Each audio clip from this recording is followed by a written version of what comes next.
Hi, thanks. And I have when I'm done, I get to introduce Bill Moyers, but it's easy for me because I can just say that he needs no introduction. So thank you for giving me a little introduction. I think my job here was to frame the new press a bit in terms of the not-for-profit sector, and I will do that. But let me just speak a little more generally about my interactions with the new press over the years as a funder, first for a number of years at the Open Society Institute, where I was the director of U.S. programs, and then for the last couple of years here at Atlantic Philanthropies, where I'm the president. I think that the new press plays a really, really important role as an institution that is critical to advancing information, debate, and discussion on a number of areas that those of us who are privileged to have some access to the steering of philanthropic resources are interested in. And it's in that respect that both OSI and Atlantic Philanthropies have had relationships with the new press on a variety of projects. I'll get to some of those in a minute. Atlantic Philanthropies, I'm proud to say, although sadly I can't take any personal credit for it because it long predated me, was kind of in at the creation of the new press, probably the meeting that was referred to that Colin Campbell organized, that Vinnie McGee, who was at that point with the Aaron Diamond Foundation, and is now at Atlantic Philanthropies, who was there in his capacity as the Diamond Foundation person. That meeting, which must have been a terrific place to be at the dawn of something which has become so dynamic and important. Atlantic was, we were probably in our anonymous days, those of us who know something about us, but we made a significant initial investment in the early years of the new press of a couple of $2 million that I expect was probably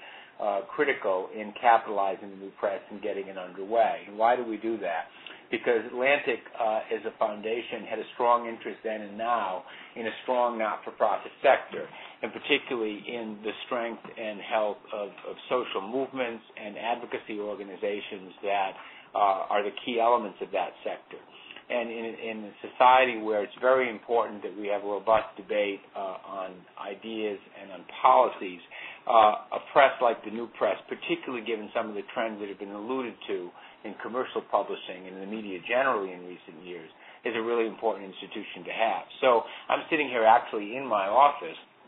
looking at the books on my shelf, the hundreds of books on my shelf that I'm in the process of beginning to pack since we're moving downtown before August is out. And I see a number of new press titles in areas of criminal justice, of race relations, of education reform. I'm looking at the book series edited by Herb Cole, who used to work with me at the Open Society Institute, and some of Bill Ayer's works on education reform, and Mark Maurer's work on criminal justice, and David Cole's writings on civil liberties and national security matters. Indeed, our own board chair, Fritz Schwartz,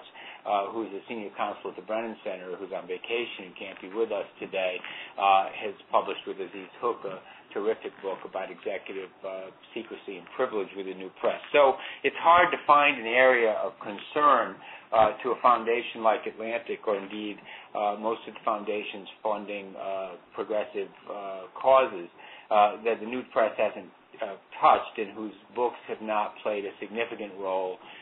in the advancement of information, debate, and discussion on those issues. So I think that underlaid the decision of Atlantic to get involved with the new press in the very early days. We also paid for the development of the new press's first 5-year plan, and more recently, in the last couple of years, have provided some grants to both help to write and, more importantly, I think, to promote works that are of critical interest in our program areas, for instance, David Cole's most recent book. More recently, when Diane came to us to talk about the kind of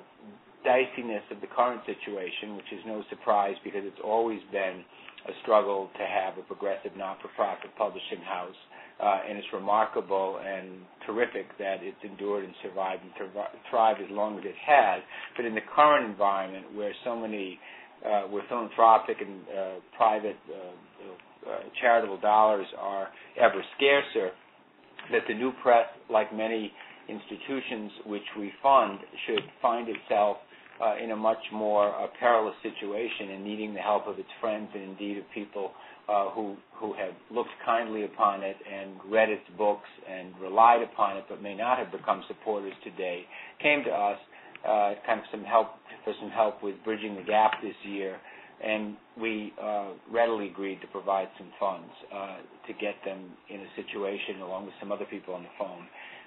where we can have this kind of conversation. So we're big supporters of the new press, the idea of the new press, and the execution of the new press. And this is the kind of telephone call in which, looking at the list of people who've signed up to be on it, there is a richness of expertise and knowledge and experience